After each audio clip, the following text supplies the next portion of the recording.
अयोध्या अपनी आध्यात्मिकता और भक्ति के लिए जाना जाता है। अयोध्या विकास प्राधिकरण इस समृद्ध धरोहर को संरक्षित करने के लिए प्रतिबद्ध है। हम आपसे अनुरोध करते हैं कि कृपया अपने मोबाइल फोन बंद कर दें या उन्हें साइलेंट मोड पर रखें। आशा है कि आप शो का आनंद लेंगे और सूर्य कुंड की पौराणिक कथाओं की समझ और उल्लास लेकर जाएंगे। धन्यवाद।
अयोध्या नगरी सूर्य कुंड प्रांगण में आपका स्वागत करती हूँ। आप सब उपस्थित लोगों को मैं सूर्य कुंड की महिमा सुनाती हूँ।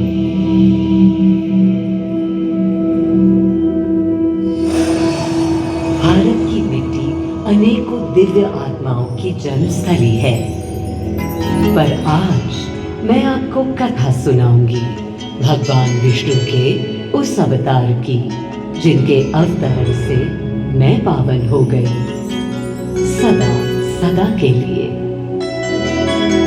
माँ कौशल्या की गोद में जन्म लिया मर्यादा पुरुषोत्तम श्री राम ने अधर्म के नाश के लिए, धर्म की विजय के लिए।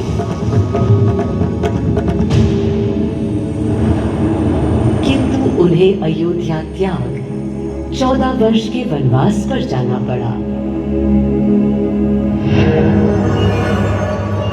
पुनः वो घड़ी आई जब सीता माता के साथ उनका पुनः आगमन अयोध्या में हुआ।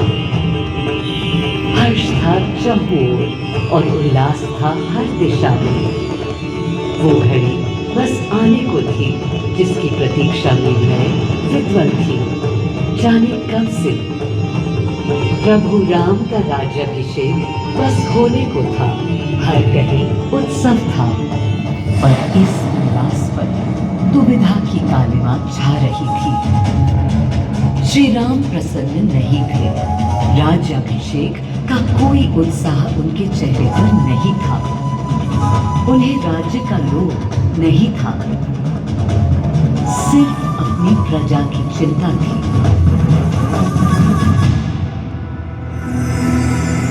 सबके मन में एक ही प्रश्न था, कौन हल कर सकेगा श्री राम की इस दुविधा को, मिटा सकेगा इस अंधकार को? किसके तेज से छट जाएगी ये क्रांति? अरे वही जिसके वंशज हैं श्री राम, जो स्वयं सशरीर धरती पर पधारेंगे श्री राम को राम राज्य समझाने।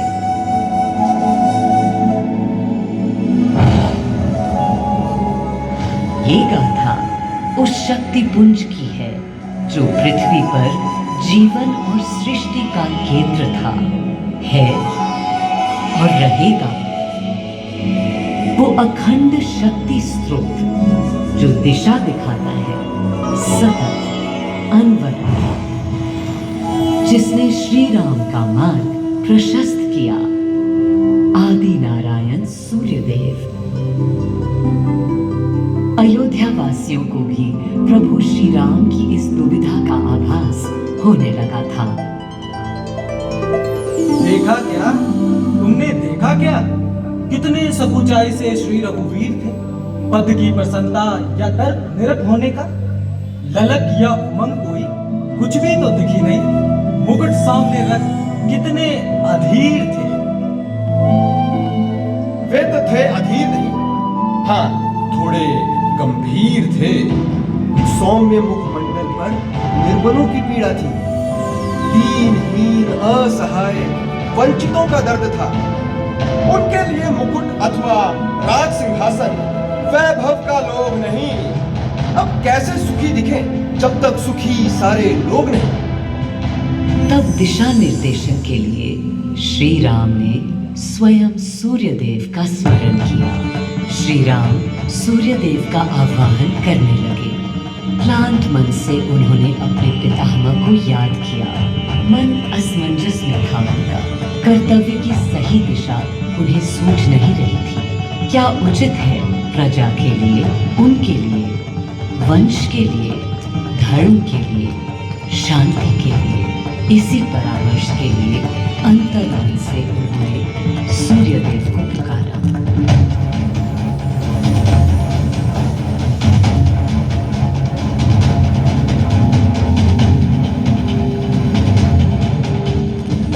मैं अयोध्या पवित्र से पवित्रतम हो गई हूँ।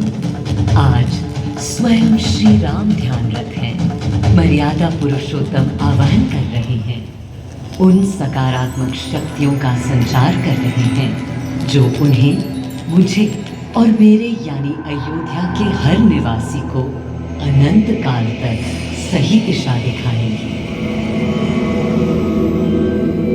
संभव है स्वयं सूर्यदेव सशरीर पधारे अयोध्या की धरा पर।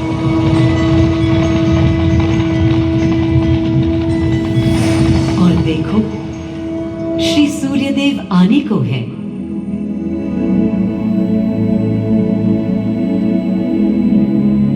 उनकी पहली किरण के स्पर्श से कलियां एक एक कर खिलने लगी। जीवन की कांति हर ओर धीरे धीरे फैलने लगी।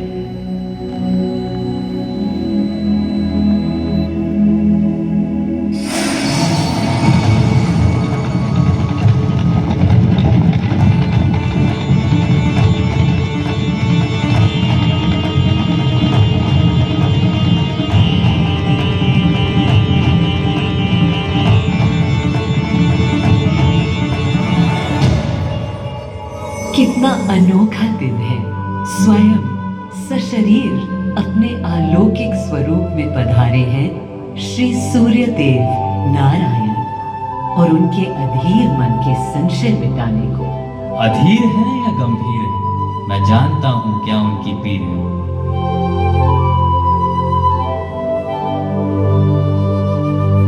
माँ कौशल्या को प्रणाम। कहाँ है राम? अरे अरे, भूलूं ये बात कि कौन बड़ा है। आज्ञा हो तो आपके चरण छू लूं। अरे नहीं नहीं, ये क्या करते हैं आदि पुरुष? ऐसा अनुग्रह सर्वथा अनुचित है। राम वंशज हैं आपके, क्यों पाप का भागीदारी बनाते हैं पितामह? पितामह पितामह होंगे हम ब्रह्मलोक में, अब धरती पर जनलोक में आ गए हैं। आइए। चलिए। सूर्यदेव के आगमन पर माँ कौशल्या उन्हें मिली और विनती की कि हे देव, मेरे पुत्र की दुविधा दूर करें, उन्हें राह दिखाएं ताकि अयोध्या का, पूरे भारत का भविष्य निर्धारित हो सके। आपकी जब पहली किरणें आती हैं तब गोचारण होता है, चिड़िया गाती हैं, लेकिन इन दिनों कितनी उदास है। कारण है उनके राम की एकाग्र साधना और सुदीर्घ उपवास। सिंहासन की ओर चरण धरना नहीं चाहते, धारण नहीं करना चाहते हैं मुकुट। कोई बात, राज्य अभिषेक के बाद राज्य जो भी चलाएगा, राम राज उसका ही तो कहलाएगा।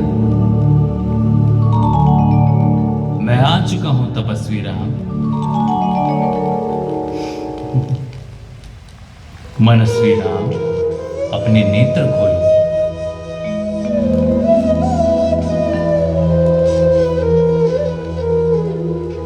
प्रणाम पितामह, प्रणाम। प्रणाम मेरे राम, प्रणाम।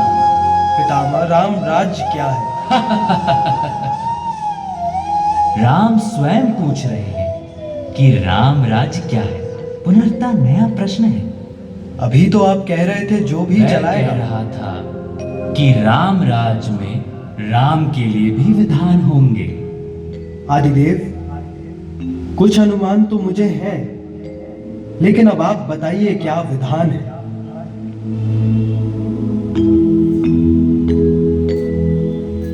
राम राज्य आशय कल्याण है, निर्बलतम मानव का त्राण।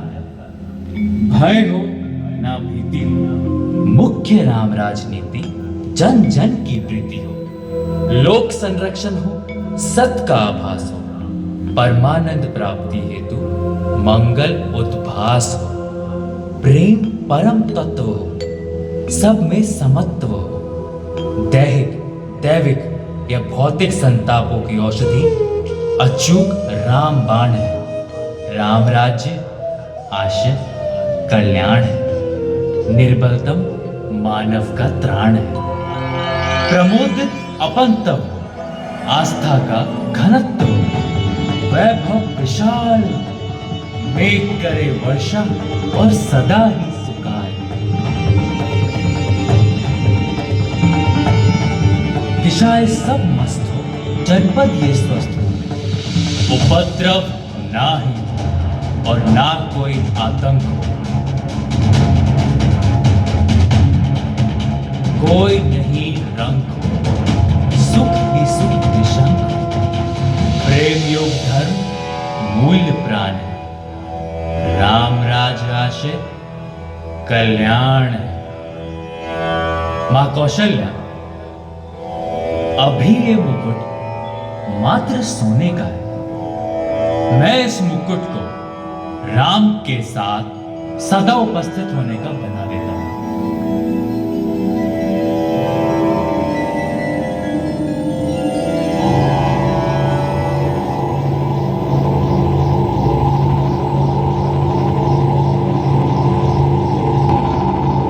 स्वयं सूर्यदेव ने मेरी यानी अयोध्या की धरती पर श्री राम को राम राज्य का वर्णन सुनाया, उसका आधार रखा और उनके मुकुट को अपनी रश्मियों से आशीर्वाद दिया। श्री राम के नेतृत्व में हर ओर खुशहाली, प्रेम, शांति और संयम फैला। हर ओर रोशनी, प्रकाश और जीवन का संगीत गूंजने लगा। राम राज्य का पथ दर्शाकर चल दिए सूर्यदेव पुनः अपने लोग, ताकि अनंत काल तक अयोध्या ही नहीं, पूरा विश्व उस शक्ति का संचार अनुभव कर सके। हर दिशा खिल उठी श्री राम के राम राज्य से। सूर्यदेव के स्पर्श से पावन हुई मेरी धरती, पर जहां उनका रथ रुका था वहां स्वयं यह कुंड बन गया। समय बदला, मेरा और इस कुंड का स्वरूप भी बदलता गया।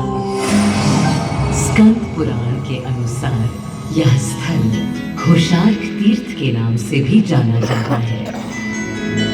जब प्रतापी राजा घोष यहाँ आए और उन्होंने ऋषियों को यहाँ स्नान करते देखा तो स्वयं भी किया, जिसके बाद उनका शरीर दिव्य, निरोगी और अलौकिक हो गया। और इसी कुंड के जल से उनकी काया भी कांतिमय हो गई। यहाँ की गई उनकी घोर तपस्या का तेज आज भी अनुभव किया जा सकता है। दिन बीते, साल बीते और फिर अनेकों सदियों के बाद राजा दर्शन से यहाँ आए। यही तपस्या करने के बाद उन्होंने यहाँ सूर्य मंदिर, कुंड और चारों ओर घाट का निर्माण कराया, जिससे यहाँ की प्रजा भी इस अलौकिक कुंड का लाभ उठा सके। सूर्यदेव के महात्म्य से मैं अयोध्या और तेजमय हो गई, और इसका प्रमाण इस सूर्य कुंड और समीप स्थित गरिमा में सूर्य मंदिर से स्थापित हो जाता है।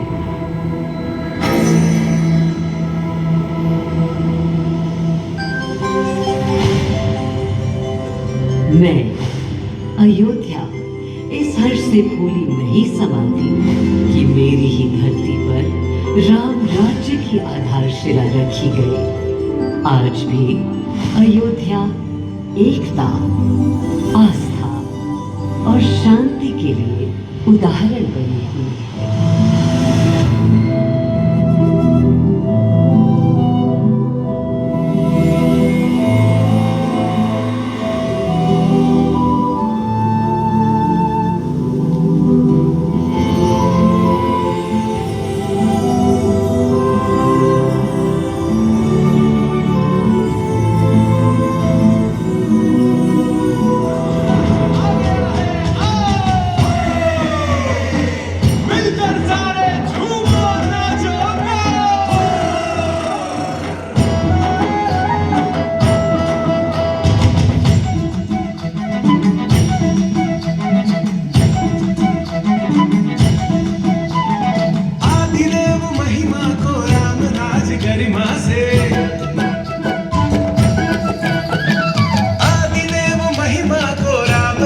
गरिमा से अपना ले चितला,